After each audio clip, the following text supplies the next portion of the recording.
and welcome back, everyone. Welcome back. Merry Christmas, Happy Holidays, Feliz Navidad, Papi. It is great to be here once again. I'm, of course, Showside VIP. With me, I'm joined by the people in the chat, by these amazing players, and by my plushies as well. Welcome, one and all, to a replay cast of PiGosaur Monday. Oh boy, it's great to be back again. We did take a couple of days off from casting, both at Christmas Eve and Christmas Day. This channel was not live. We were live before that, and now live after that as well. I just got back, Papi. I'm giga tired.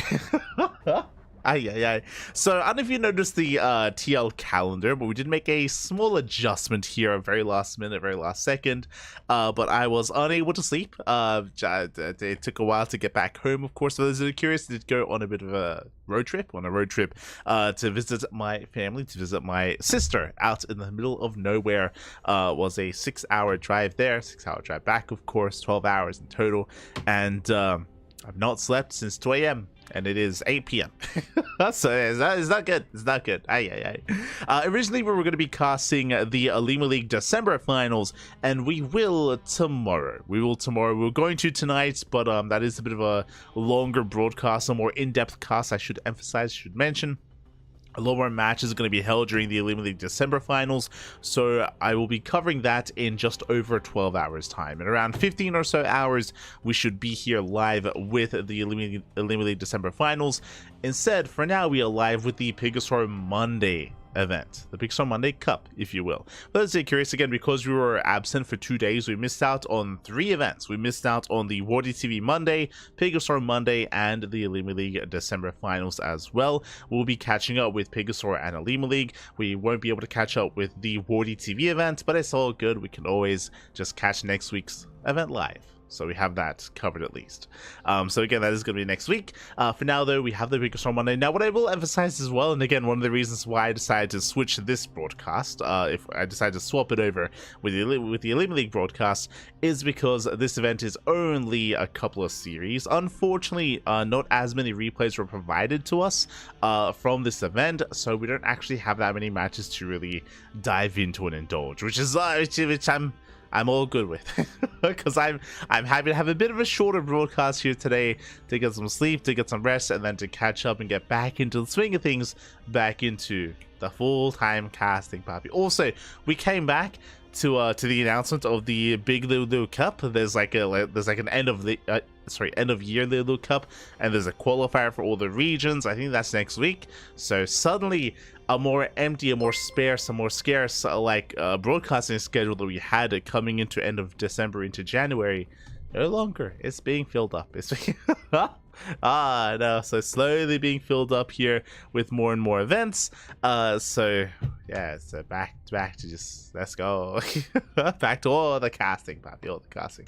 Meanwhile, shout out to Sado in the chat, shout out to Aistan as well. I see BBQ as well. Sham, probably good to see you all. Werehug, the first crack of the day, and also shout out to Kashim. Oh my, speaking of Shema, oh my god, big shout out to Kashim, of course. Kashim, big part of the StarCraft community, big part of the StarCraft scene. Thank you so much. Happy holidays. Yes, happy holidays. Happy holidays. Oh, time to fill the yes, time to fill the hole that was once left by the lack of casting, and now it's all full. It's all full, Werehug. It's all full. It's too full. It's overflowing is the problem. Oh no. So yeah, with the announcement of the Lulu Cup, it doesn't mean that we have to rearrange things. I think we're gonna have to try to step in and rearrange some broadcasts and try to move things around. Assuming that we end up casting the Lulu Cup, I don't actually have confirmation on that. We will get confirmation in a couple of days, I'm sure. So soon TM. Basically, I saw it being announced, and I don't really know who to contact. So I'm feeling it out a little bit, messaging a couple of people in the Chinese scene, and hopefully we can get into contact with the person that we need to. Fingers crossed. Fingers crossed we're able to get involved in the Lulu Cup. But until then, we're going to be jumping into the PiGosaur Monday. PiGosaur Monday is here. PiGosaur Monday is upon us. And up first we have a PvP between herO and Trigger. Oh boy.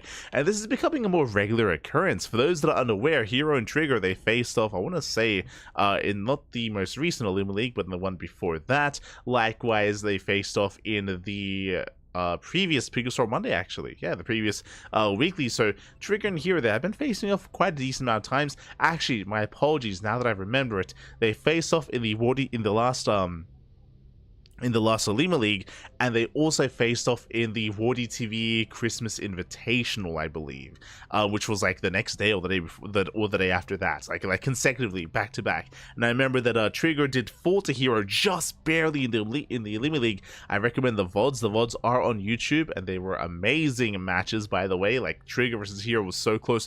Honestly, Trigger, the last time they faced, almost 2-0'd Hero in Alima League. But game one was just really chaotic. It was on Frostline, if you remember. It was a game on Frostline, really intense, really back and forth, beige straight, just chaos all over the place. You know, barely any saturation, barely any mining.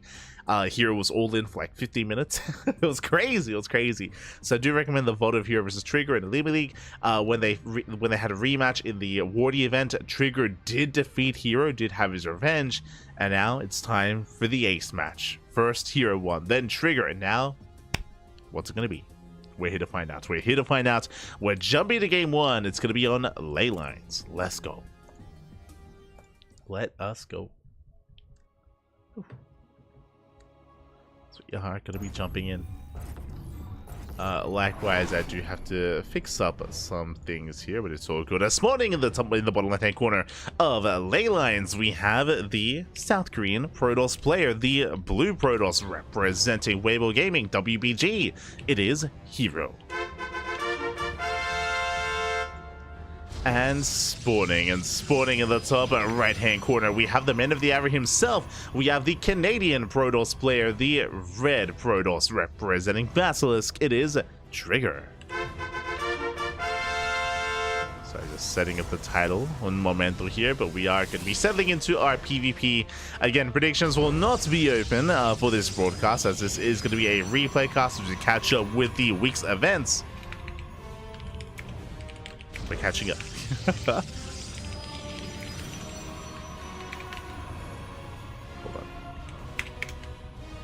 Beautiful. There we go. Sorry, just updating the title over on YouTube. Until then, we can just calm things down. For the time being, we do have our initial 2 gate opener setups here. What I will say is that Hero has been playing a lot with gate expands, with gate cyber openers instead. He has been cutting corners from time to time, but this time, 2 gate opener versus 2 gate opener, everything is looking as it should. Standard builds here for the time being, and I have to get back into the swing of casting some StarCraft, Papi. Oh my god.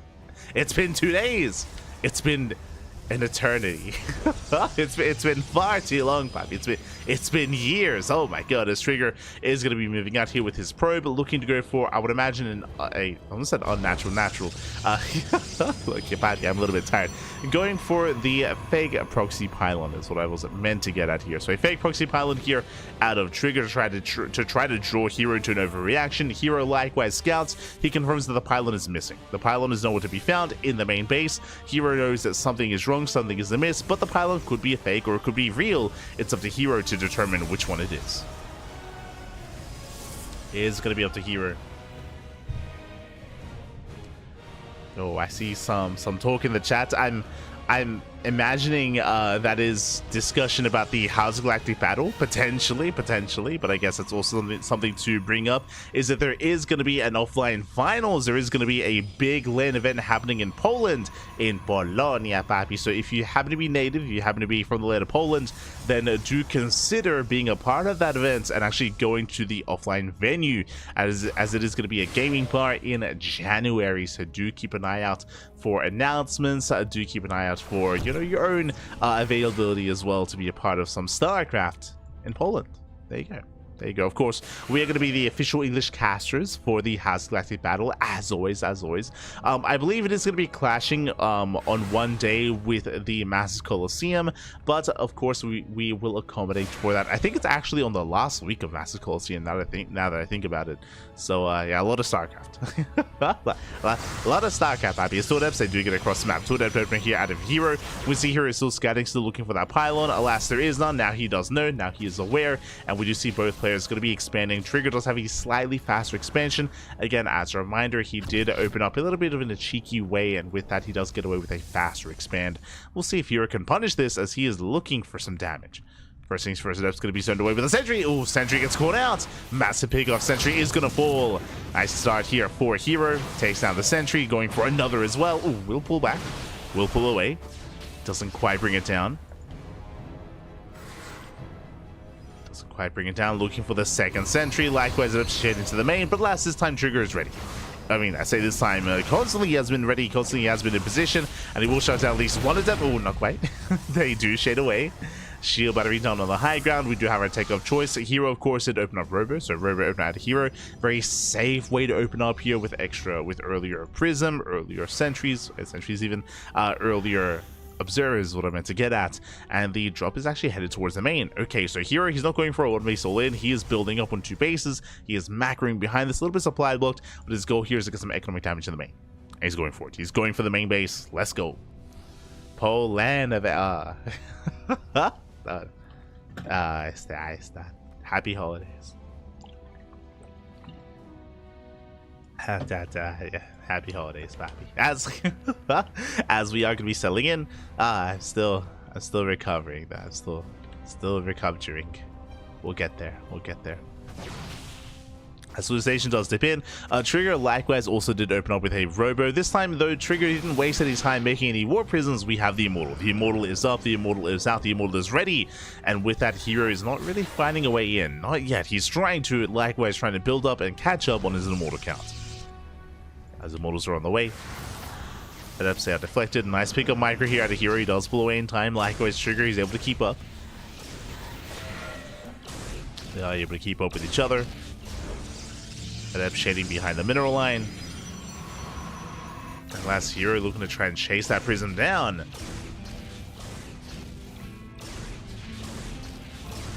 At least trying to, but for the time being, Trigger is keeping up, and herO, he doesn't quite commit into the main. Both players still taking. We do have the Forge on the way for Trigger for towards +1. Likewise, Twilight Council for herO, both herO and Trigger. But the main army does move out, and he is spotted. He is scattered. Nice moves out of Trigger. Is aware of what's going on, trying to keep up. So far, so good. We do cancel the shade. Likewise, decent force field trying to slow down the push. Just buying time for extra warp ins. There's a shield battery. There are 2 shield batteries even, and of course the NG overcharge. Plenty of force fields.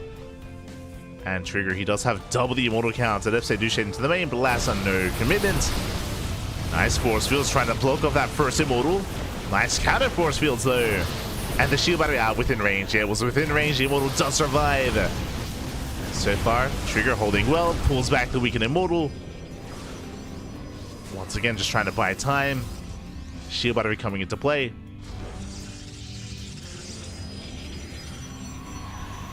And Trigger now, he has his own micro, his own control with his own Warp Prism. So far, he did well. Again, he was just able to buy time for the Warp Prism to come out. Now he has his own defensive blink. herO, he backs off, and Trigger trying to keep up. He's just trying to keep up here. So far, so good. Double immortal drop into the main. Going for the Stalkers. Gets one. Yeah, one Stalker goes down. Ooh, charge on the way. No blink for Trigger. Okay, that I was not expecting. Violent goes down. Depowers one of the immortals. Does knight the immortal. Very nice pickup here by herO. Preserving his army. Back at him, still building up on 2 bases. That's a gateway explosion. Getting up to 5. Getting up to 6 gateways. Okay, it's going to be a 2-base 6-gate all in here by herO. Doesn't move out. Warp Prism is still up and running. Still across the map. Still depowered Robo. Robo back up and running. Trying to hunt down those Stalkers. Going for the pylon. Alas, won't quite get it. herO, he has to back off. Trigger still building up. Archon production well underway. Charge is not yet done though. And Charge still needs more time. And Blink is done for herO, which means he can dive into the main. He can head in either direction. Both, I'm sure, quite tempting. Oh, diving into the main base, going for the immortal. Oh, doesn't quite. Oh, does get it. Oh my god. herO does have the first immortal, going for the Stalkers. Gets 2. Gets 2 Stalkers, picks up a couple of Zealots. Almost a 3rd Zealot as well. Nice control here by Trigger. He's holding on. Did bleed out some gateway units, that is true, but his immortal count is still relatively healthy. Despite that though, here he rotates to the low ground. He's trying to break through. Prism slightly out of position. So far, 1 immortal does not go down. herO, calm down. Jesus. Oh my god.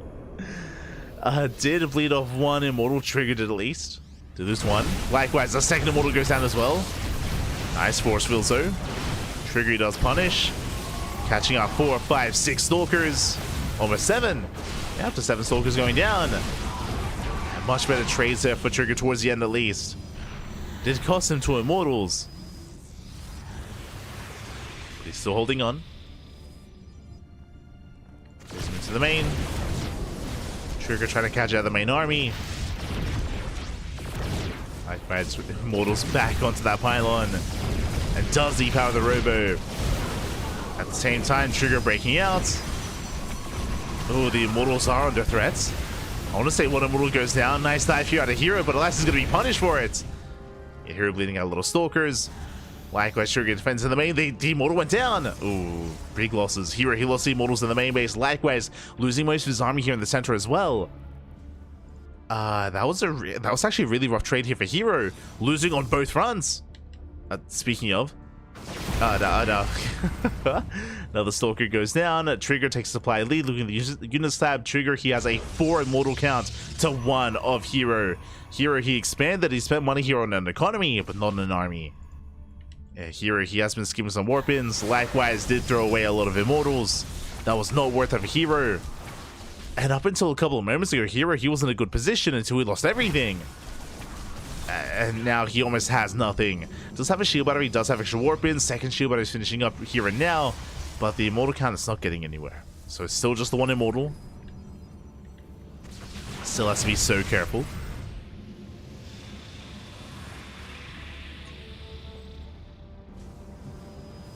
As Trigger reinforces, moving out. Oh! herO coming and sniping a couple of units here and there. He's getting whatever he can. Gets 1 zealot so far. Main army dives in. Again, only Glaive Adepts to defend him. Glaive Adepts not the worst against charges for the Archons. There's 4 Archons. They do push forward. Likewise, Immortals here as well. And Trigger, he's just overwhelming. He's just overwhelming the army again. Just basically a 2-base all in at Trigger. Did preserve the Immortals. herO did not. And Trigger, he has overwhelmed. He's snowballing out of control. Breaks through the 3rd base. GG gets called. And Trigger will take game number 1. GG. Oh my god. GG, well played. Trigger does take a lead in the series. Again, a very close game, to be honest. I mean, herO, I would say, had a stronger start. He was picking up more units. He was out trading Trigger 100%. But towards the end, everything fell south.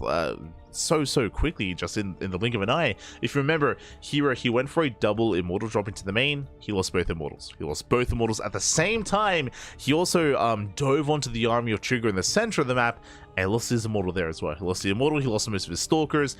In the end, after the dust had settled, even though he was initially trading well, he had lost his advantage, really. And sure, he had a 3rd base, but he was down to 1 immortal and only Glaive Adepts. Like, he had lost most of his stalkers, he had lost everything else. Like, it was, yeah, just a really rough couple of moments for herO. And you can see here that in StarCraft, every moment counts. Every moment does count. And here we go. We're now getting into game number 2.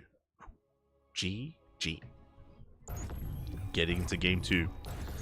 And we'll see if we can force the ace match. We'll see if, or which one of our 2 players will take a lead in their overall kind of like rivalry that has been spiking up here these past couple of weeks. This morning, in the top right hand corner of Ultra Love, we have the blue Protoss player representing Weibo Gaming. It is herO.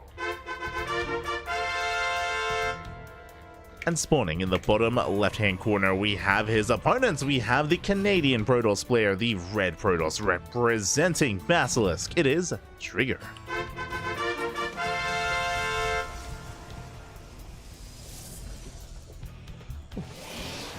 We go. Now, for a little bit of context, something that I did not mention earlier is that this is a semi-finals match. I mentioned before that unfortunately for this week, we weren't really provided too many replays. So for the time being, at least, we are going to be able to jump into the semis and then into the next series thereafter. For now, though, we're settling in. are going to be settling in. herO opening up with the low ground setup. Meanwhile, Trigger on the high ground instead. If you recall, I did mention this at the start of Game 1, how herO has been very much so embracing these more economic openers in this matchup. We've seen it time and time and time again. Meanwhile, on the flip side from Trigger, something that we have not brought up is the fact that Trigger has been very aggressive as of late. If you remember, it was last week where Trigger, he was the reigning champion. He was the reigning champion of the previous edition's PiGosaur Monday, where Trigger, he said himself after he had won that tournament, Bappy, when I turn off the brain in PvP, like, I start winning. And he all-in the hell out of so many players last week, so many Protoss players specifically. I mentioned before that he had been a herO, but that was merely the first of many Protoss players falling into the hands of Trigger. Classic was another one, Creator was another as well. So again, Trigger has been looking quite terrifying when it comes to these PvPs as of late. And speaking of going for all-ins, there it is, one base all-in at a Trigger. Again, it isn't like Trigger, he's doing this out of nowhere. This is also a response to herO's build, and Trigger, he didn't actually probe scout, but now he will confirm that herO did open up economically. Ooh, oh god, I just realized what just happened. herO, he went for a gate expand into Cybercore before any kind of tech structure as well. This is one of the greediest builds you can go for in PvP. Now he knows, now he confirms, he scouts what's going on. Second pylon to keep the robot powered, but again, knowing is only half the battle, and again, this setup here is not amazing for herO. His second gas is delayed, his tech is delayed, his robo, more importantly, is going to be delayed for herO this game. And again, Trigger, he's here to punish. Again, even max packs doesn't open up like this. I guess that's greedy, pack. It's greedy.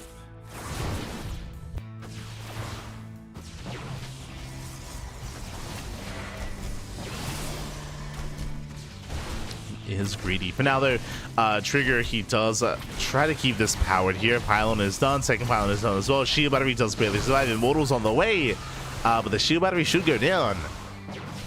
So nice PiGosaur here from herO. Takes down the shield battery, going for the adepts. But the last Trigger comes in to reinforce, but does catch one of the stalkers. Oh, that should not have happened. One stalker goes down. herO taking a lot of damage on the other. Has to back off. Immortal will pump out. And Trigger, he can commit. Back at home, what does herO have? No shield battery. He has Warp Gate just now finishing up. He's got 3 stalkers, 2 of them very low. And he has to try to push into an... Oh no, the Autosis spot! No! The Autosis pylon! Oh my god, okay, does stay powered a little bit longer. Nice force fields, but last the pylon goes down. Warp It did complete, but it may not matter. That's the only production, by the way. herO, he has 1 gate on the way in the main. He's got his robo done. Immortal's on the way as well. But alas, this is just so brutal. herO, he cannot warp in. He cannot reinforce. Yeah, the pylons are under fire. They're going to be knocked down one after the other. More sentries on the way for force fields. Este herO. What does he do, Pappy? I mean, he can't quite force field the end, not against a prism. Trigger is making his way into the main, going for the robo itself. Taking a lot of hits. Oh my god, the force field does zone away partially at least. And have robo's going to go down. This is the one, the only immortal here for herO. Across the map, he's trying to force some defensive warbins, maybe even a recall. But there's no reason to recall. Again, Trigger and just commit. Does pick up the immortal. Diving into the main, the boys are being pulled. Oh god. A nice target firing here at a Trigger. Does focus out the immortal, and now it's just probes and 2 stalkers. 2 stalkers left. And the economy is being eviscerated here, and Trigger looking to clean this up. I mean, once again, not the first time that he has taken out herO these past couple of weeks, and maybe not the last. GG gets called. Trigger takes the 2-0. GG. GG, well played at Trigger. He will claim this series again. Everything just kind of lined up here. Trigger, he gambled a little bit. If you remember, Trigger, he went for a gate into a into a proxy, into the proxy 1-base immortal all-in. And if you remember, herO, what did he do? He went for one of the greediest builds you can go for. One of, I mean, sure, you can go Nexus first. That is also a build that we do see from time to time. I say it's a very rare opener, so we don't really see that, so I don't know if I want to count that even. But herO, he went for his expand before his tech, before his second gas geyser. So herO, he was cutting a lot of corners, he was intentionally being greedy. He was punished. He was punished for that greed. GG, well played. Trigger does take down herO 2-0. Very impressive stuff here. And with that, Trigger, he will advance on to the finals, to the grand finals, where he has his next opponent waiting for him. Again, this is going to be a bit of a shorter broadcast. As I just alluded to previously, we only have the replays for one of the semifinals and the grand finals. Unfortunately, it looks like there either wasn't much coverage, or the caches that were covering it live did not actually provide many replays. Unfortunate, but regardless, it is going to be a banger nonetheless. A best of 5 between... Oh, that is not the correct name. One moment. Oh, there we go. Best of 5 between SHIN and Trigger. Let's go. The Road Goal match. That's for Elite League tomorrow, baby. That's for tomorrow. There we go. SHIN versus Trigger going to be up next in that best of 5. And again, Trigger has been looking so damn terrifying in PvP. Part of it is because of the all-ins. And again, the all-ins have been working very well for Trigger. But what about his PvZ? I'm ready for that. I'm excited for. Let's go. As game number 1 is going to be on a very different map. Is going to be on Talisman. Now, I'm excited. To wind it back a little bit here, this tournament is doing something a little bit unique here, and that is the map pool. The map pool has been changed. The map pool is different for the PiGosaur Monday Cup, the PiGosaur Monday, if you will. And what I'm referring to here is that they've decided to remove the old maps. I'm talking about Neon Violet Square, I'm talking about Abyssal Reef, and I'm talking about King's Cove. So King's Cove, Abyssal Reef, and Neon Violet Square, they're not eligible to be played on in this tournament. And I believe this is also being implemented to the Hub Cup as well. I believe Hub size tournament, that is also going to be the case, not just PiGosaur Monday, but Hub Cup as well, and potentially others. We are thinking about it ourselves, basically because you know, the older maps are unique is a nice way of putting it. They're very unique in their own way. They're maybe a bit of a harsher way of putting it is that they're very outdated when it comes to their design, when it comes to their philosophy. We've spoken about that, how large they are. They are larger than any other map in the even previous map pool as well. So very large maps. They're not just large maps, they're also very defendable as well. So they lead to a lot more late game, a lot more split map scenarios, game states that people, viewers and players likewise want to try to move away from. So to help remedy that, some of these tournament organizers have agreed to field and showcase some other maps instead, some other TLMC maps specifically. And one of them is this. One of them is Talisman. So I'm ready. I'm excited. Let's go. Let's jump in. Pepe hands, Papi. Pepe hands. Let's go. And I've actually never seen this map before, so I have no idea what I'm going to get into, but again, I do at least know this is a smaller map, and here we go, spawning in the top right-hand corner of PT Talisman. We have the South Korean Zerg player, the Blue Zerg, representing Gaiman Gladiators. It is SHIN. And spawning in the bottom left-hand corner, we have his opponent, we have the Red Brodos player from the land of Canada, living currently in the land of South Korea, representing Basilisk. It is Trigger. Here we go. And where exactly? Oh my god. Okay. Okay. So we have our natural base you can take here. There is, of course, an Overlord pillar over that natural. Interesting. Likewise, ramp as well. So a very defendable natural initially is what I will say. Meanwhile, what the hell is happening here? We have hybrid gold base. We have a hybrid gold base. Likewise, a very low mineral patch here in the center. So it looks like you can actually mine through this patch gain access to this hybrid location and expand on the right hand side instead. That looks like to be an option here that leads towards another kind of like pseudo half base. It leads towards your opponent here. Actually, the rush distance by ground becomes quite short if you do mine through these mineral patches. Meanwhile, towards the left hand side, we do have our more standard third base location. Likewise, does not have necessarily the strongest defensive point here, just because we have the same point of elevation to attack into the third, but it is relatively narrow here, and it is actually a little bit further away from the natural as well. Interesting. There are these fringe bases. I do like the tile set here. The beach tile set looks very tranquil. Looks very nice, very chill. I feel like this is something we don't actually see too often here. Even like Odyssey back in the day didn't quite have this specific water path. Have we seen this water before in any live maps? I think this is one of the newer tile sets, and yeah, it looks nice. Looks unique. Unique, Pap, unique. But in general, rush distance by ground does seem quite short, or shorter than at least some of the current maps in the map pool. So yeah, we'll see how our players decide to expand. We'll see how they try to get into this. Obviously, the downside here of taking this expansion, as we're seeing here, is that if you don't knock down the rocks, it'd be quite awkward to try to rotate between base and base to defend. Likewise, it can be a little bit awkward to attack as well, but I do want to favor the attacker in that kind of scenario. You can also expand towards the right hand side instead. We'll see how this all does kind of come about here, as we do have our initial Stargate opener. We have our second choice, going to be a Stargate. Meanwhile, I'm curious how many patches. 84? Oh, okay. So, I mean, these patches are smaller patches, that is true, but with 84 minerals apiece, it actually will take quite some time to burn through that. I was waiting for a player to get within vision to click on the patch itself. But yeah, 84, that's going to take a while. So never mind, it's not going to be as easy to rush into this earlier on. I kind of like that. I feel like whenever we get a situation like this where there's a mineral wall coming into an expansion, I just realized that I believe these are, yeah, there are minerals here as well, right? Am I crazy? No, I think it might just be an aesthetic here. It might just be aesthetic, I guess? Question mark?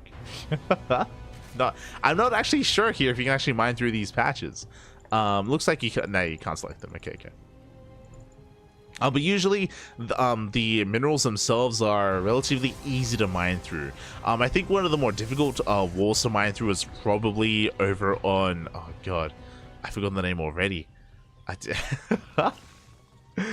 Oh god, where's my mind going? You know what I'm talking about, not Golden Wall. In the previous map pool, there were gold walls that you could actually mine through. Would take a little bit longer to actually gain access to that location. Not thinking of Radisson Station, no. Not Amygdala. Previous map pool. Oh, but this is becoming a problem. Whenever we get a new map pool, I just burn the old names out of my mind. I just get them out of here. Not Dynasty. I think a Dynasty? No, not Dynasty. The other one. Not Everdream. Jesus. Anyway, you know what map I'm talking about.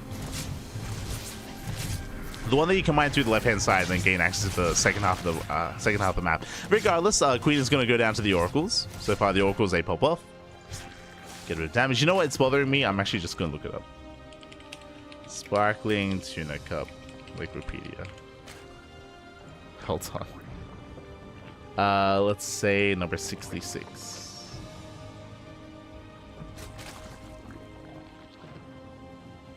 Number 66. Until then, the Oracle's just poking in. Behind this, standard follow, +1, and blink here on the way. We do see. Oh wait, they can go through. Oh, that's what I was curious about. It's like a little worker ramp. Ah. Okay, I could be mistaken. I believe that this terrain is constructed in such a way that only workers can actually move through this, and units cannot. I'm pretty sure Lings can't go through this, for example. Otherwise, that'd be insane. If you had a link ramp going straight into the main base from the third location, that'd be insane. So I'm pretty sure that's only for workers. So only workers can actually traverse through that. Very nice. As triggers establishing a space. Hold on, the map was called Amphion. That's it. I kept in my brain, I kept thinking Amygdala. I'm like Amygdala, but it's not Amygdala. What's it called? It's like Everdream? No. Amphion. I was thinking of Amphion, where the patches on the left-hand side are a little bit larger, true, but even so, not as large as this. But considering that you can now actually get a worker down there a little bit easier, thanks to that, of course, kind of worker path, then this becomes a lot easier to mine through. So yeah, never mind. I was like, yo, you got a long distance mine, like 84 minerals? Like, that's crazy. But it's like, oh no, you can actually just expand and mine it a lot faster. It's like, oh, true. I wasn't too familiar with how that mineral path was kind of working. Meanwhile, we do have a Trigger pushing forward. Lazy coming in for us around, and they will force us back. Stace is going to be going up. Ooh, just the one ling. So far, SHIN just trying to buy time. Trigger rushing into the mothership. This is something you don't really see too often from the Korean Protoss players, but we've seen this more from the Europeans. Here we go, going for the mothership rush. Stalkers, they dive in. They do catch one queen. Oh no! One queen goes down, we want lings. They just flood straight into the main base, straight into the third as well, into the natural even. Probes are going down. Hydras, they pop out just in time. Oh, a lot of Hydras are falling though to the Stalkers. It's one of those things where probes are falling, but likewise so are queens. And so is the army of SHIN. SHIN, he's in trouble. Army blinks in, gets one, gets two, gets three Hydras. Nice damage dealt here by Trigger, but he's running out of steam. He's running out of Stalkers. He has to back off. Does have to retreat. 11 probes did go down. We do see Trigger expanding on the right hand side.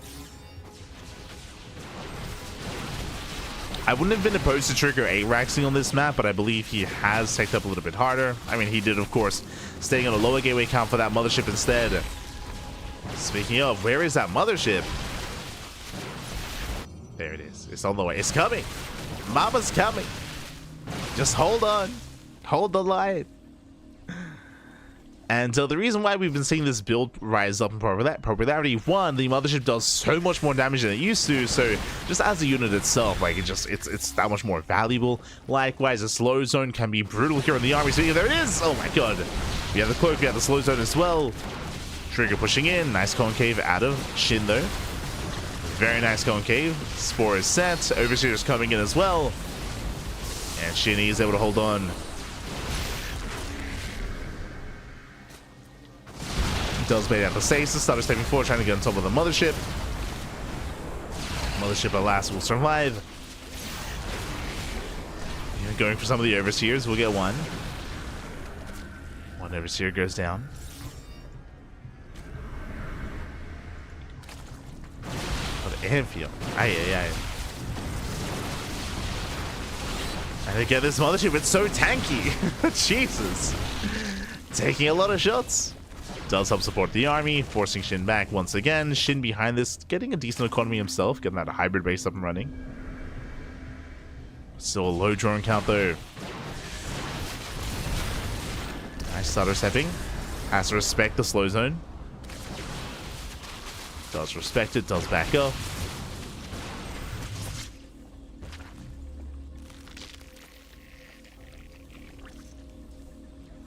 You're just saving storage, right? It's true. Once I don't need, like, some vital information, I just purge it. I just purge it for my memory banks. I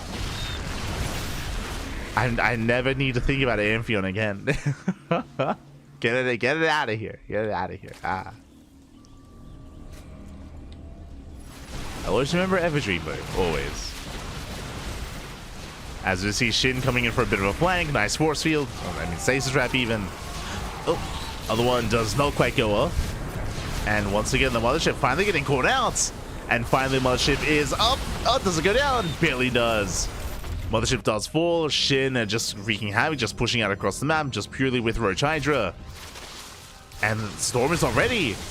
Oh my god, so many high Templar. We need a couple more seconds. Storm is almost done. 10 seconds away. The S-Mass, 10 more seconds. Spread those looking good. And SHIN collapsing on the army. Coming in from behind. Does focus on one of the High Templar. Very nicely done. High Templar goes down, forces out the Archons, and SHIN, he's going to be able to overwhelm. He will break through the main army. Likewise, Trigger, his forward expansion is not going to finish. But as the main army is crumbling. Down to a handful of Stalkers. 16 probes go down. Nice rotation out of SHIN out of Trigger to try to focus on some of his Hydras, but still brutal losses. And it will still lose the forward base and the right hand side. Oh no, the recall! No, that's a rough recall. The army just crumbles. And there's nothing left. There's nothing left. There's a handful of zealots. There's a Tempest suddenly. Okay. Tempest has arrived. A couple of High Templar, a couple of Storms.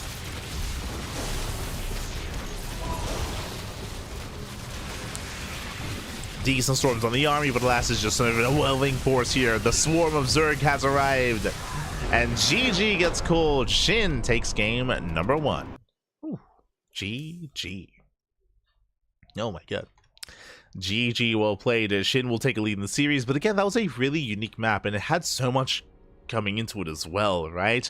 Short rush distance by ground, a much more valuable third base so you can expand to a little bit faster, is vulnerable, don't get me wrong, but we saw for the most part Trigger, he was able to defend that third base quite well. Ling run by did catch him off guard though, and that is another point of consideration actually, now that I think about it. That third base does open you up to something like a run by, right? Because suddenly there's another entry point into your main, right? There's a second way into the main base, and it's not as easy to plug up, so it does feel like you do need a little bit of foresight or a little bit of planning. There's, I'm sure, a bit of a learning curve to walling on Talisman, specifically to protect your main base from your third, to make sure that that kind of Ling run by doesn't get out of hand. If you remember, that was 11 probes. 11 workers went down to that Ling run by. Likewise, it also did distract Trigger. It gave SHIN some valuable time to build back up. GG. GG, well played. But again, really unique map. And yeah, I look forward to seeing some more maps or some more games on Talisman in the coming weeks. I look forward to it. Again, I'm more than happy to like champion this kind of scenario where we can like test out some of these maps and try them out and use them and utilize them ahead of time, especially during the off season, right? Like, we're still in the off season of EPT, so now is the time to mess around with some of these newer maps, with some of these more unorthodox maps as well. Now is the time. But now we're getting into game number 2. It's going to be on Frostline. Let's go. Which I believe should be the largest map in this map pool. As spawning in the top right hand corner of Frostline, we have the blue Zerg player. The blue Zerg representing Guyman Gladiators leading the series 1-0. It is SHIN. And spawning in the bottom left hand corner, we have his opponent. We have the Canadian Protoss player, the red Protoss, representing Basilisk. It is a Trigger. Go. So we are going to be settling into our ZVP. Again, as a reminder, this is going to be that best of 5, and now we can just calm things down a little bit here, loading into a map that we're a little bit more accustomed to. Again, on this newly refurbished map pool for this tournament. Frostline now the largest map in the map pool, and unlike your Abyssal Reef, Neo Violet Square, or King's Cove, this map is very large, but also very exposed bases, and that's kind of the give and take, the yin and yang, or the concept or the theory behind this map is sure, it's a large map, but likewise, you're that much more vulnerable to harassment, to multi-pronged aggression. We have seen many a player struggle to defend on Frostline. It can be a little bit more difficult to end up in that longer, later game state, but we'll see if we can get there. As so far, Hatchgas Pool. Hatchgas Pool, standard opener out of SHIN. Likewise, Trigger going to be opening up a gate expand into Cyber Pool. So far, so good.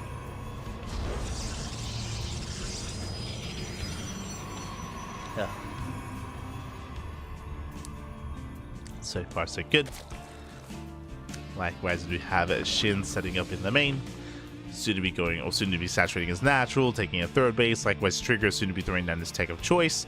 We'll soon find out what it's going to be based on the pylon location. It could be a couple of different things here. I'm leaning towards Stargate, but this wouldn't be the worst location to try to hide some tech. I mean, further back in the main base is a bit more of an obvious location. Keep an eye on Trigger. We'll see. He typically isn't one to really mix things up too much in the early game. I know that we just saw him, one base all in the hell out of herO. That's a different matchup. Different matchup, different vibe, different kind of player. There it is. There's the Stargate.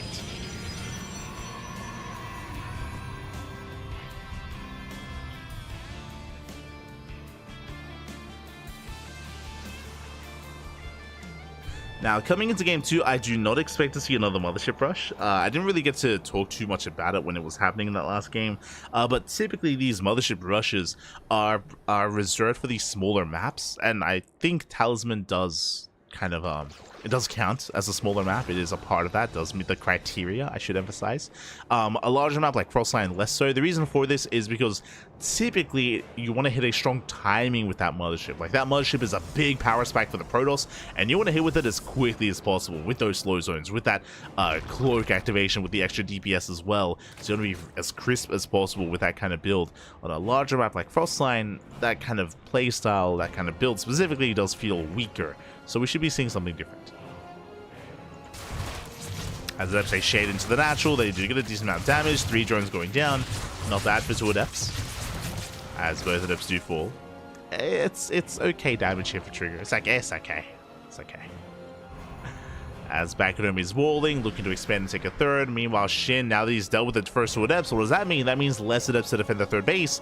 So he's moving out across the map, is going to be zooming towards that third, and we'll see if Trigger can hold on to it. There's 1 Adept here at the natural. Oracle does stick around, down stand by at the third. And we'll see if Shin can delay.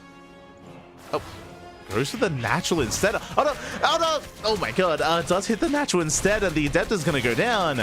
Adept does fall. Lings, they do not get into the main. They could have. But last Shin, he does not take the bait. He backs off for now, taking it slow. Slow and steady. He is the tortoise. Aha. He's the Rahamyan. As Shinny backs up, saturating his bases. Queens moving forward. We have 3 queens here at the third. Likewise, Spore at the natural and Spore in the main. Ling still being active. No major commitments yet.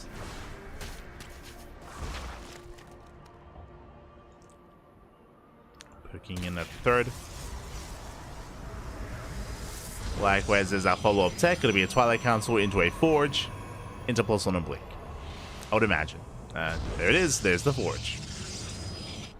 So standard follow-up, similar to what we saw previously. If you remember last game, Trigger, he cut gateways at 5, went up to 5 gates, then into the Fleet Beacon and into the Mothership. This time I expect something more gateway. Oh no! Gateway heavy as first Oracle does go down. Ay, ay, ay. Big overextension here by Trigger, not quite worth it. Does get 4 drones and does dive even further in. Getting 8 worker kills Queens out of position. Nice punishment there by Trigger. And suddenly losing or killing 8 drones for 1 Oracle, it's a better trade here, or it's a more acceptable trade for Trigger. It's really hard to judge just because Oracles, they have so much value, especially in the newest patch. Like on the newest patch, Oracles, they have even more value than previously. So again, because of that, like I want to say the math has shifted a little bit here. With the help of the NG overcharge, Oracles have so much more potential. But the last Trigger is now stuck at home. Has to respect those lanes. So far trying to keep up. Big gateway explosion. That's 4 gates on the way, plus the 2 that are already done. So 6 in total so far. So already a higher gateway count than we saw previously. All the gates. Oracles once again deflected. Just keeping an eye on saturation. Gases are being taken. I know I've been focusing a lot here on Trigger, but on the side of Shin, Shin likewise is getting into Roach Hydra. Ideally Ling Hydra, but he does have Roach speed on the way. That could just be for safety, or it could be actually for Roach production. So we'll see if Shin does make any, or just go straight into Lings, into Hydras, into further tech from there. So far, nothing crazy. Overlord's going down. Trigger is teching, but he is teching in a different direction, going to a Temple Archives, into Storm. So very gateway heavy. Robo's on the way. That'll be for the prison. For detection. Stalker's a poke in. Obviously, scat into the main confirms, I believe, the tech. Yes, it does. Okay, it does confirm the tech of choice. Shin is aware. Storm is on the way. and SHIN is skipping roaches. So ideally, if you're curious, if you're playing this out yourself, ideally in ZVP you do want to skip roaches. Roaches, they're a lot more effective early on for 2 base all-ins, 3 base all-ins, but they do fall off over time. So if you're headed towards a longer game state like SHIN is, going from Ling straight into Hydras is the go-to, is more efficient, and SHIN is going to be the first to max out. Ooh, as he's cutting workers here at just over 3 base saturation, 67 drones, and he's actually making roaches. And again, I'm pretty sure that he intends to go for an all-in. Just max out and send it. Back at home, Trigger, he will have Storm, I believe, should be done soon. I don't think Trigger is realizing though. Okay, 68. Okay, no. Sorry, 6 cannons, what I meant to say. I was about to say, I don't think the Trigger has seen the lack of saturation. Again, 0 drones. There has not been a worker here at all this entire game state. Fleet beacons on the way. Bold move here by Trigger, working towards Sky Toss. Right now, he needs purely to defend. The side defense is going to help, but he needs more than that. He has cannons. No setup here at the natural. Instead of a 4th base, we should see some more side defense. And SHIN is pushing in. He's going for the kill. Is going for the 4th. Ling's a distracted Trigger. Hydra stutter stepping in. Forcing a recall. Shield battery should be going down. Nice storms. Yeah, storms, they do cover the army. But still, there's just so much army. Yeah, the swarm is here. That was, I believe, okay, one more storm. One more storm available. And potentially one more, but we're down to 1 High Templar. Based on their fire bios. Oh, they take down the High Templar. No more storms. Zealots, they do get on top of the army, though. Roaches are going down. Ravages are going down as well. But Lings, they do come in. They reinforce. And SHIN, he does have enough. He has broken through. He has broken the main army. Broken the expansion. Again, all these cannons never came into play. Likewise, no side defense here at the natural either. Trigger, he's trying to push in. Oh, Storm, not quite ready. Does get targeted down. Nice pick up here by SHIN. SHIN does pick up the High Templar. But now it's being forced back. Trigger, he's holding his own. SHIN has still not droned. He has saturation. That's only because he's mining through patches. Like, he's only transferring workers and not actually making any drones. Bear that in mind.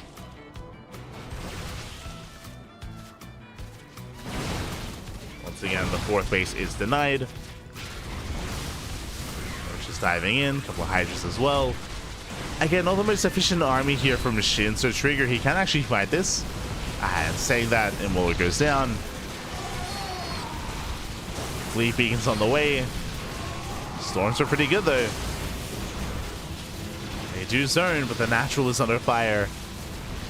Oh, and that's not just his pylon. Oh, no. Everything gets Z-powered at the natural. Mothership is about to pop out. Not much anti-air. But alas, SHIN is getting to the mineral line and probes are falling. Not like this. Files a raid down on the Nexus. Mothership has arrived. Cloak will save the expansion. But SHIN is still rallying, and SHIN still has not droned, by the way. He's on 69 workers. Nice. Just now droning up, but I don't think he needs to at this point. Not anymore. As SHIN is pushing in, Mothership taking a lot of hits, does survive, does defend, but Cloak, it runs out. No, Cloak does run out. And SHIN, he wants the Immortal. He wants it. Stutters is forward. Immortal goes down. Tempest has arrived. Let's go. And SHIN, he's had enough. Takes out the Robo, now going for the natural expansion. Behind this, massing Hydras to make sure he has some anti-air. Wouldn't even be opposed to a Spire. Just in case. As more Tempests are building up. Likewise, Trigger still just barely clinging on here. As SHIN is running out of Hydras. Okay. He runs out of Hydras. He has to back off. Let's consolidate his army. Going back around. Does catch his Zealots. Going for the Tempest. Oh god. The storms. Storm Zoo chasing back, and again, I'm impressed by how much triggers are pulling off here, despite how little of an army he has. 2 Tempest, 1 Mothership, 1 Stalker, but there's only so much they can do. Stalkers, they do rally in, they start to step forward, and it looks like they will finally catch one. Oh, no, not even, never mind. They didn't even catch it. The power of the Sky Toss. But there we go. Hydras, they push forward, and they still won't quite have enough to break through. And no detection, no Overseer. Cloak is amazing in this position. Just free damage on the Hydras, at least until the Cloak runs out. During that time, we have shield batteries on the way. But finally SHIN almost maxed out. Starter steps forward, takes down the low ground.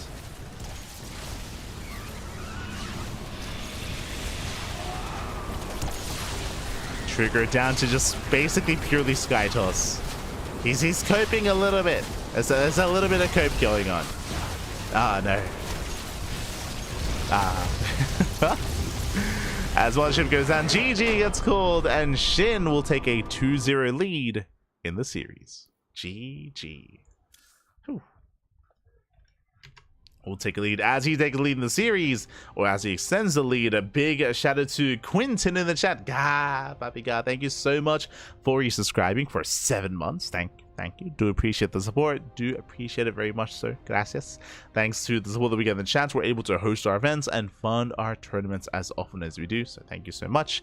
As we are getting ready for game number 3. Again, when it came to that last game, we saw that SHIN, he was able to basically go for a 3-base all-in. It was a 3-base all-in at the SHIN, if you remember. The 4th base was just for Larva. From the side of Trigger, if you recall, he had misread the situation. He threw down a bunch of side defense at the 3rd, but the 4th was exposed, and the natural was empty as well. So unfortunately he set up a bunch of side defense, not quite where it was the most useful, and in the end he was outscaled, he was overwhelmed. In the end, did see SHIN taking a further lead, and now we're getting into game number 3. Let's go. Gonna be loading into Whispers of Gold, and we'll see if Trigger he can bounce back and make a series out of this. We'll see if SHIN will take it here and now.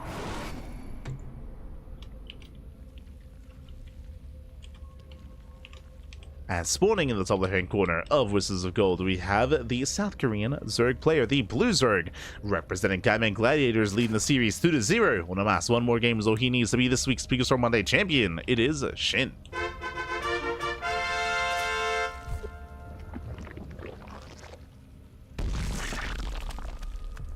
And spawning in the top right-hand corner, we have the Canadian Protoss player, the Red Protoss, representing Basilisk, down quite heavily here in this series. He has to fight back here and now to force a series out of this. It is Trigger. Here we go.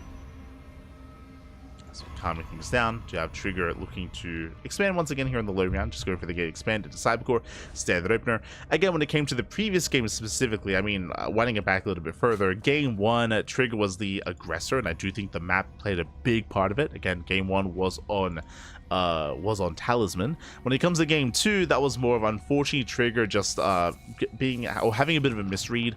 He wasn't quite able to let's go. But if you remember, he wasn't able to quite confirm the all-in that was coming, so he was not really set up for it. In a way, a better way of putting it, Trigger, he was caught with his pants down. The pants, they were down, papi. Oh my god. And with that, he was overwhelmed. Meanwhile, though, we have SHIN going for something that we haven't seen from SHIN in quite some time, going for the proxy hatchery. We're going for the hatch box specifically. Now, this should not finish. This should be cancelled, and just to delay the expansion, just to delay mining time. Back at home, SHIN did open up hatch first. Technically, hatch, gas pool. So a bit of a more greedier opener here by SHIN, but again, it is all designed to delay the expansion of Trigger.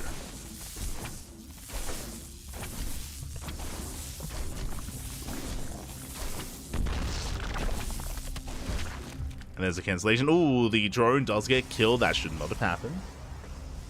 So nicely done there by Trigger. Snipe the drone. Now we can expand. Of course, SHIN does confirm this. Likewise, SHIN also confirmed the lack of second gateway and the second pylon on the low ground. So SHIN knows that he's pretty safe. And with that, double expand. Double expand here out of SHIN. Very fast third expansion, but again, he is aware that there's no hyper aggression coming his way. If Trigger so chose to, he could have thrown down an earlier second gateway, delayed his expansion a little bit further to get extra units early on to try to apply pressure and try to overwhelm SHIN. That is not the case this time. That is not the case. Third base is taking quite a bit of hits. Link speed is on the way. A handful of safety links as well.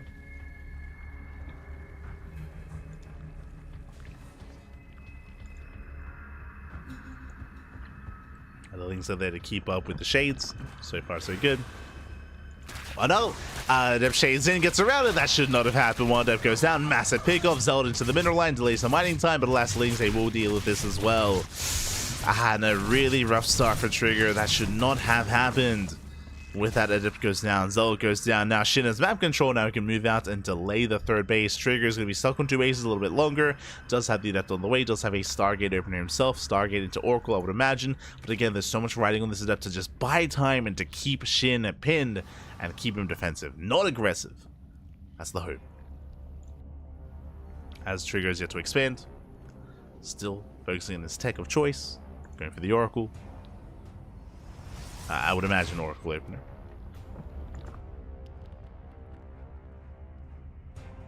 And meanwhile, SHIN skirting around the edge. Is being active. Likewise, Trigger back at home, still on two bases, going for a Twilight Council before expansion. I mean, again, I was waiting for the third base. The third base that never came. Is this Glaives? I mean, on two bases like this could be a plethora of builds. If this was a sane Protoss and we were seeing an expansion, I would assume Glaive Adepts. Here with Trigger, this could be a charge-based all-in. With only two gases, I mean, could still be Blink as well. I'm leaning towards either Blink or Glaives. Lack of Forge, it does feel like a Glaive Adept build here, but we'll see what Trigger goes for. Regardless, going to be very committed. Regardless, this does need to do critical economic damage for so far. So, I mean, so far it does delay some of the mining. There it is. Glaives are on the way.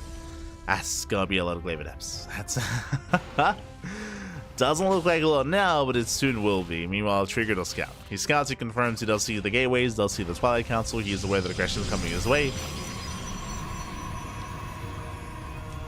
We'll see how SHIN responds. We should be seeing a safety Roach Warren or a Baliness. We should be seeing one or the other. Without any is crazy. Lings, they do slip in, they try to get us around. So far, Trigger, he's holding on. Moving out with his own counterattack. Glaives is not done yet. Bear that in mind. It's still on the way.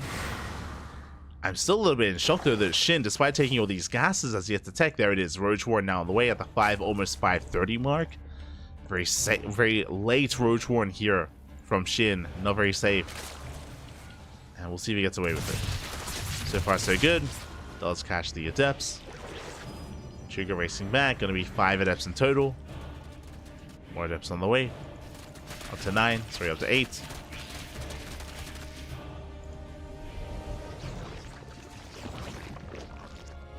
He Adepts starting a dive. And SHIN ideally just wants to buy time for more roaches. As Roach Warren just happened. Oh, that's around! Oh, as Trigger, he commits to the shade. Lings, they come in for the surround. Oracles are already Adepts. They get annihilated. That should not have happened.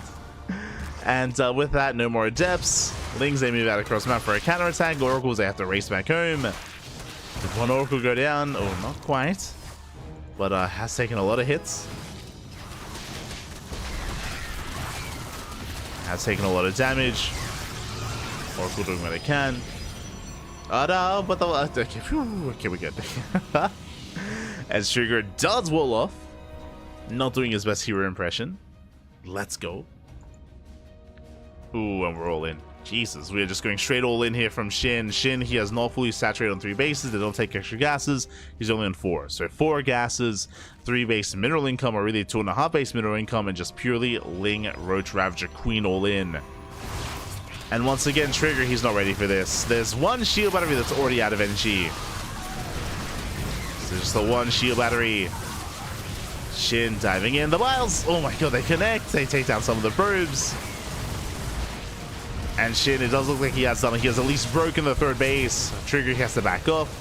Stutter stepping back to the natural. No shield battery. No shield battery set up here. Ay. And GG gets called as SHIN, he breaks through the third base. He breaks through the natural as well. And SHIN will take the series 3-0. GG. GG, well played. A very aggressive series out of SHIN. I will still stand by the fact that game 1 was Trigger being the aggressor, but game 2 and game 3 was SHIN in his element, trying to force his opponent to scout him, to react to him as well. We saw that again. Trigger, he was trying to build up towards a longer game state, was trying to get his, well, I mean, I say that, it was a really weird start. Okay, so initially, very late third. If you remember, very late third base for Trigger did open up Glaive Adepts, or Oracle into Glaive Adepts, but the moment that he committed the shade with that build, and he got surrounded, I mean, that was kind of game then and there. Like again, the entire purpose here was to work towards those glaives, but for the glaive adepts to be shut down so quickly, so hard, and in such a fashion, did not bode well. Did not bode well for that final game. So in the end, did go the way of SHIN. And with that, congratulations here, SHIN. He will take the series. He will be this week's PiGosaur Monday champion. Congratulations. Well done, well played.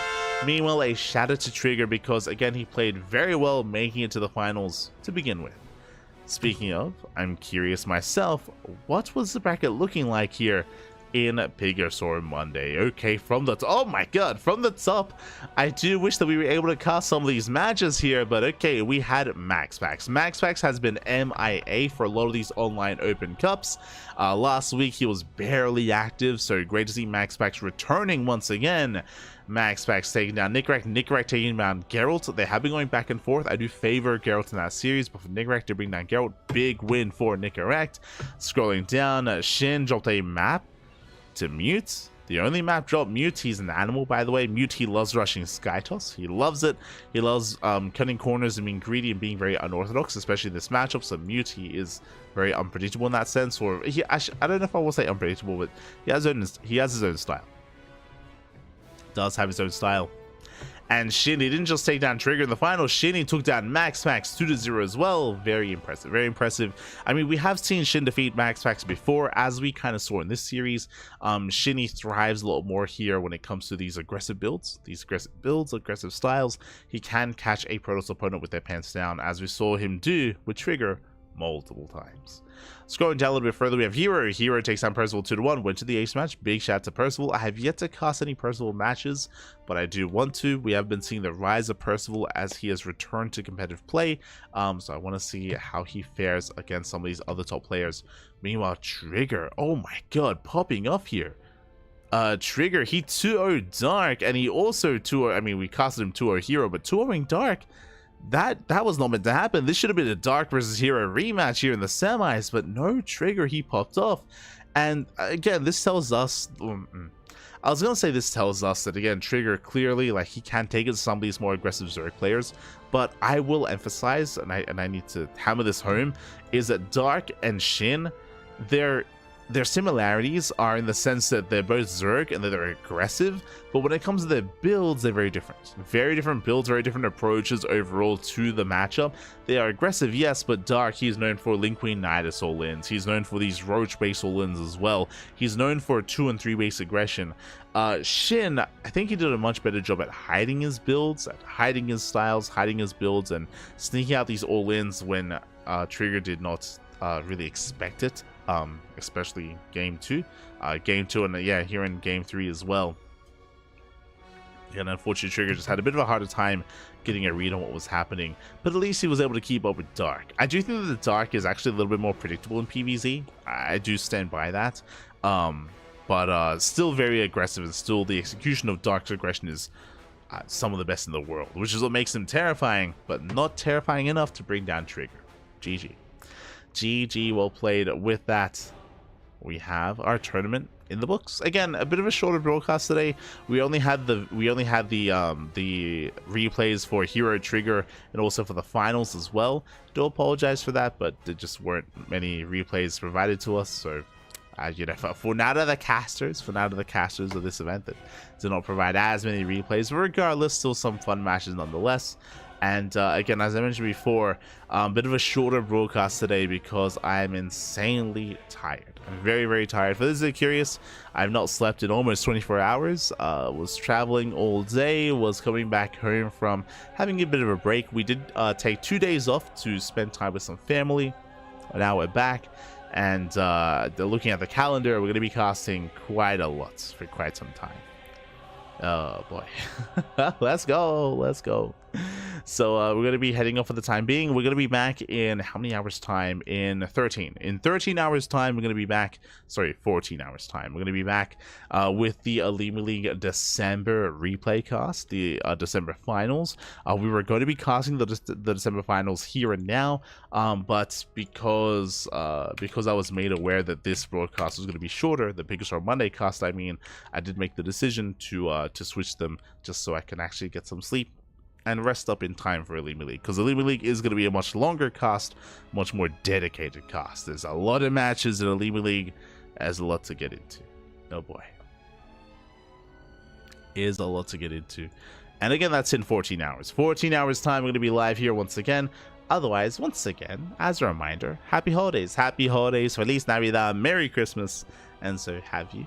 So hope you've all been enjoying your end of year, and I hope you enjoy, or hope you have a great new year as well.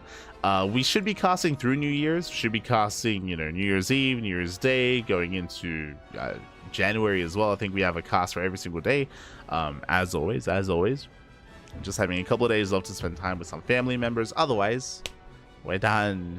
We're done for the time being. Again, a bit of a shorter broadcast. I'm just gonna try and get some sleep, get some rest, and get ready for tomorrow's cast. That's the plan. That's the plan. There we go. herO versus MaxX would have been a much better finals. I don't know if I would agree with that. We've seen herO versus MaxX before in PvP. Yeah, I'm not too sure about that. Not too sure. And regardless, did have a fun time here with SHIN and Trigger. But clearly, you know, as much as you would want to see herO and MaxX, SHIN and Trigger were the better players on the day. The better players on the day here. And again, based on Trigger's recent performances in PvP, I would almost want to see Trigger versus MaxX just to kind of see how they compare. Trigger, he's been a beast in PvP, as I mentioned before. He's been taking down a lot of the Korean Protoss players. Curious how he compares to some of the European Protoss players, specifically in MaxX. Maybe next time, though. Maybe next time. If MaxX is able to overcome the terror that is SHIN, then maybe he'll earn the luxury of facing off against Trigger. Maybe. Until then, though, guess we're going to be wrapping up for the time being. Again, thank you so much for tuning in. Thank you so much for watching. We'll see you guys in 14 hours for our next cast. I'm going to try and sleep as much as I can. And otherwise, we'll see you guys tomorrow. See you tomorrow, papi. See you.